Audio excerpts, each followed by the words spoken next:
याद रखिए, ये बिल अगर पास हो गया तो हमारी मस्जिदें छिन जाएंगी, मदारिस छिन जाएंगे, कब्रिस्तान छिन जाएंगे। एक मस्जिद को हमने खो दिया, खुदा ना खास्ता कानून बनेगा तो सिर्फ काशी मथुरा नहीं, कोई मस्जिद नहीं बचेगी भारत में जो झगड़े शुरू हो जाएंगे। भारत में मुसलमानों को भड़काने और डराने का काम एक बार फिर हो रहा है। विदेश में बैठे भगोड़े जिहादी और देश में बैठे कुछ सियासतदान वक्फ बिल को लेकर झूठ का माया जाल फैला रहे हैं। वक्फ बिल के खिलाफ QR कोड का इस्तेमाल किया जा रहा है। स्कैन के जरिए वक्फ बिल के खिलाफ मुसलमानों से आवाज उठाने की बात की जा रही है। मुस्लिम संगठनों ने वक्फ संशोधन बिल 2024 को रोकने के लिए हाईटेक तरीका अपनाया है, तो वहीं ऐसे वीडियो भी वायरल हो रहे हैं जहां वक्फ संशोधन बिल पर देश के मुसलमानों को भड़काने का खेल बड़े पैमाने पर चल रहा है। सबसे याद रखिए, ये बिल अगर पास हो गया तो हमारी मस्जिदें छिन जाएंगी, मदारिस छिन जाएंगे, कब्रिस्तान छिन जाएंगे। मुसलमानों को गुमराह करने की साजिश हो रही है। वायरल वीडियो से सामने आया है कि गली गली लाउड स्पीकर के साथ वक्फ बिल पर ही मुसलमानों को भड़काने का भी काम किया जा रहा है। वायरल वीडियो में यह कहते हुए सुना जा सकता है कि मोदी सरकार इस वक्फ बिल के जरिए उनकी संपत्ति, मस्जिद, मदरसे और कब्रिस्तान छीन लेगी। सबसे याद रखिए, ये बिल अगर पास हो गया तो हमारी मस्जिदें छिन जाएंगी, मदारिस छिन जाएंगे, कब्रिस्तान छिन जाएंगे और वक्फ बोर्ड की लाखों की तादाद में जो प्रॉपर्टी है वो सब छिन जाएगी। वायरल वीडियो के जरिए मुसलमानों के बीच जाकर भड़काने और उकसाने, भ्रम पैदा करने की कोशिश देश से लेकर विदेश तक हो रही है, जिसमें भगोड़ा आतंकी और जिहादी जाकिर नाइक भी शामिल हैं। भगोड़ा जाकिर नाइक वक्फ बिल को हथियार बनाकर मोदी सरकार को घेरने की कोशिश कर रहा है। ये जिहादी आतंकी ग्रुप जो खुद दूसरे देश में भारत से छिपकर बैठा है, हिंदुस्तान के मुसलमानों को भड़का रहा है। भगोड़ा जाकिर नाइक कह रहा है कि मुसलमानों वक्फ बिल का विरोध करो, वरना तुमसे तुम्हारी मस्जिदें छीन ली जाएंगी, तुम्हारे मदरसों पर कब्जा हो जाएगा। ये भी कह रहा है कि मुसलमानों तुम्हें कब्रिस्तान भी नसीब नहीं होगा। Even if 5 million Muslim, even 2.5% of the Muslim, if they send the objection and they reject this Waqf Board amendment bill, it will be stopped. लेकिन मुसलमानों को गुमराह करने की साजिश के खेल में AIMIM अध्यक्ष असदुद्दीन ओवैसी भी सबसे आगे नजर आ रहे हैं। AIMIM चीफ असदुद्दीन ओवैसी कह रहे हैं कि जो वक्फ बिल लाया गया है उसका मकसद एक ही है कि मुसलमानों से उनकी प्रॉपर्टी को छीन लेना, जबकि वक्फ संशोधन बिल पर बनी JPC के सदस्य खुद असदुद्दीन ओवैसी भी हैं। वक्फ बिल पर JPC में वो अपने डाउट रख रहे हैं, लेकिन दूसरी तरफ असदुद्दीन ओवैसी के मुसलमानों को वक्फ बिल पर भड़काने वाले बयान समझ से परे हैं। एक मस्जिद को हमने खो दिया, खुदा ना खास्ता कानून बनेगा तो सिर्फ काशी मथुरा नहीं, कोई मस्जिद नहीं बचेगी भारत में जो झगड़े शुरू हो जाएंगे।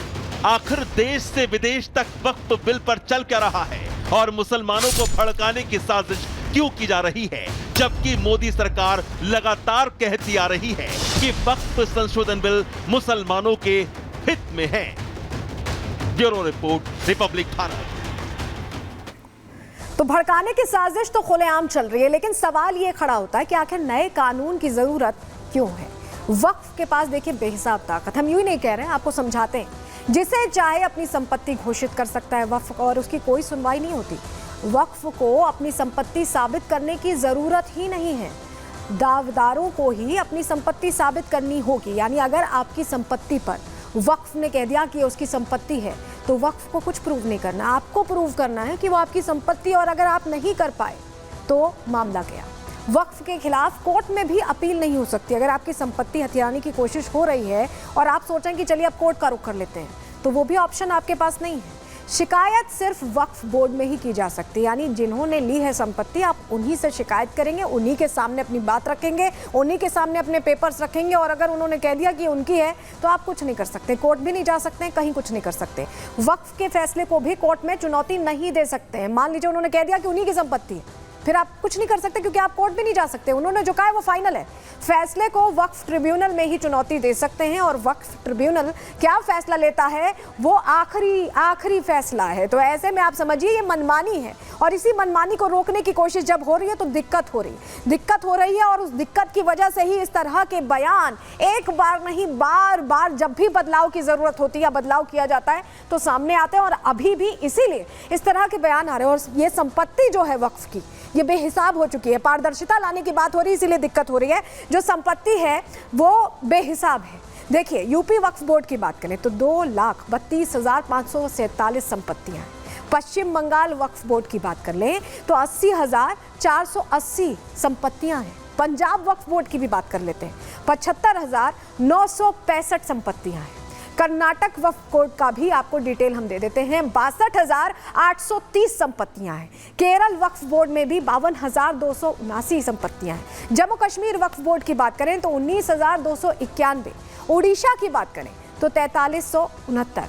असम वक्फ बोर्ड की बात करें तो 2,654 संपत्तियां हैं। ये लिस्ट है संपत्तियों की, और इसीलिए हम कह रहे हैं कि जो पारदर्शिता आएगी, अगर पारदर्शिता नहीं आएगी तो कैसे पता चलेगा कि किसकी क्या संपत्ति है, क्या है। और उसी पारदर्शिता को लाने की ये कोशिश है जो लोगों को पसंद नहीं आ रही, क्योंकि पारदर्शिता आएगी तो जो मनमानी चल रही है, जो खेल चल रहा है, वो नहीं चल पाएगा। और यही वजह है कि ये दिक्कत दे रहा है उन लोगों को।